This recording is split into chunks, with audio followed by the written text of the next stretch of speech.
So it's really nice to have you on the to talk to you today. Whereabouts are you in the world at the moment? I am currently in London, just after our short run of festivals Oh, that we did nice. this August. Yeah. London's my home city, so yeah, I know it well. Yeah. Hmm. Yeah.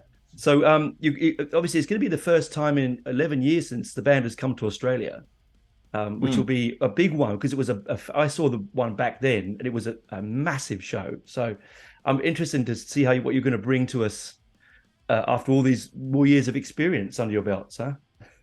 Oh, well, at the time when the band traveled to Australia, I wasn't the No. uh, vocalist in the band, so this is the first time I am joining the band to Australia. So I am really excited, and this will be um, headline shows. So these will include songs that we haven't really played live like so far from the new Yes. album. So we're very excited to bring like a new like presentation and a new look with the shows. Yeah. Yeah, should be fun. With big shoes to jump into. I mean, this is I mean, in the power metal world, I mean, you're probably one of the sort of most sort of fun of the bands in that sort of genre of music. You know, there's so much texture and characters that you have to sort of jump into. Did you find it quite unnerving to jump into that? It was well, I think the planning phase and the preparation leading up to me taking this spot were more like nerve-wracking than actually doing it, because you don't really know how people are going to react. People are very passionate about, especially vocals in this sort of like genre, Mm. power metal.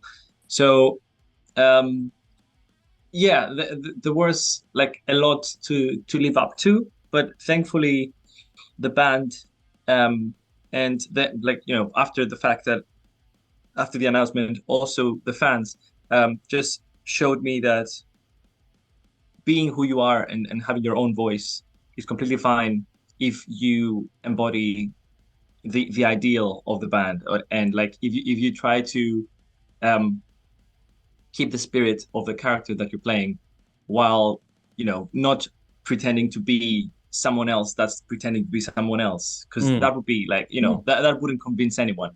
No. I was just sort of thinking that with the because this is the return to the Kingdom of Fife. So the first album is the Kingdom of Fife as well. So when you were Mhm. writing this album, were you trying to bookend the stories, or is it was just a coincidence?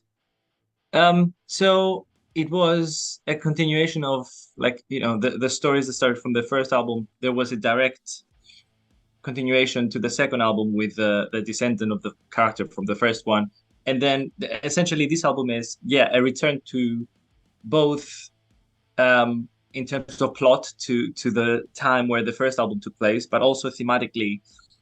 This is more of um, like a power metal album that has more similarities, I think, to the first album compared to the other two albums. So Mm. there are some choices that we've made that harken back to, oh, first album of Gloryhammer. This is fantasy power metal. There Yeah. wasn't any like, um, you know, any inkling of, oh, this is going to turn into a sci-fi or post-apocalyptic story. And so, like with the first song of this new album, Tales from the Kingdom of Five, Mm. so, excuse me, Return to the Kingdom of Five, we essentially start the album with a very typical, well, let's say we say typical, but none of this is typical. It's a really like fast power metal song that, like, we try to remind of people the good days of like Rhapsody in the early 2000s, Yes. and then everything goes wrong, and then the album turns into something else. But the first song, we wanted to be a connecting link to the first album, so that there is some cohesion in terms of both sound and plot. Mm. Oh, okay, yeah, and it makes sense because I listened to both. I did a deliberately thing. I listened to the first one, and I didn't listen to the middle ones, and I listened to the last one. And you can feel that sort of very, even though it's years apart, it does link really well. I particularly love the special effects on your vocals in a lot of this album. It really is. Oh, Yeah, I really did. Like it took me a little bit by surprise in some respects. I said, no, and oh, you can really. I mean, with all power metal, there's all those sort of textures you have anyway. The speed and this cleanness of it, and the virtuosity of all the instruments. And sometimes with power metal, the vocals, it's very difficult to match those things. But you do it very, very well. Yeah. Yeah, It's very difficult because like everything in power metal is dialed up to 11, but then the vocalist still needs to sound like a human. Yes. Like most of the time. So yeah, I did my best. I'm glad to hear that you found them like adequate. Oh, they were brilliant. It's one of the things I like about power metal the most is the vocal part. I mean, no disrespect to guitarists and drummers and whatever, it's a difficult thing to do, but the vocals are the ones that, particularly with power metal, is the thing that stands out because it's telling the story. It's not like a black metal where you can't tell what they're saying or it doesn't matter. Yeah, but yeah, it's important. It's important, right? Yeah, and particularly Yeah, the story we're going to tell as well. yeah. Like it's like I think it's the focal point in most power metal bands. Like that's what people pay attention to. There's solos to distract you for a bit, but then it always comes back to vocals and what they're saying. I think you're right because it's very much like the ballads. It's very much like ballads of old. Like with the person you watch and listen to is the singer because they're telling the story. The music in the background aids it, and it's fantastic, and it gets your heart racing, and it's brilliant. But when it comes to the key of power metal, I think it really is down to the vocal aspect, which leaves heavy weight on shoulders like people like yourself. Yeah. That's a very interesting like perspective. That I haven't heard before, but I think you're right. Yeah, like very interesting. Yeah, like a balladeer, right? So you're like basically like a bard. Yeah, like a bard. Yeah. So telling a story. A lot of time the lyrics as well for bands like yourself are quite complicated.